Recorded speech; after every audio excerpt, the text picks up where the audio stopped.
I was in a very lucky position to go from Loki to Panther, because in that kind of big budget world and working in Marvel, there's a lot of VFX. We're building a lot on stages. We're shooting a lot of big sets. I learned a lot, and we were working with multiple departments, developing relationships with the stunt team, with SFX, with VFX. There's a learning curve there, and I spent a lot of time with these people that help inform your image.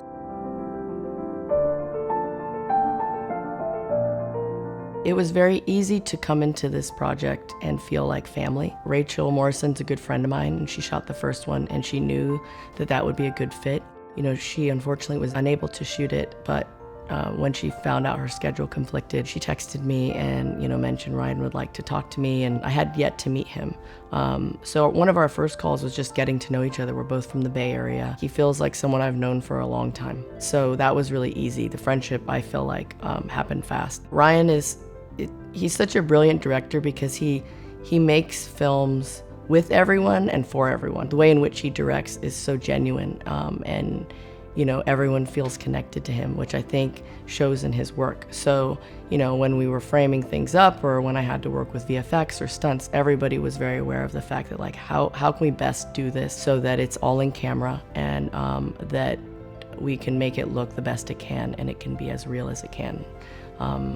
When I first started talking to Ryan, it was after Chadwick had passed, and he was such an inspiration to all of them, all the filmmakers that did the first one, and they were very good friends. And so it was very important to Ryan that we had this there was an emotional core at the film that not only paid homage, but that people could connect to, that things felt real, the through line of grief, that people could relate to that, and felt like part of that family. Obviously, lens choice and camera format, we changed it on this one. I was very open to shooting anamorphic this time around for its, textural quality, that I was able to kind of show him references, but then the films that he spoke of had that personality in the lens. I think we had 3 sets of modified and expanded Ts, and then we also shot IMAX.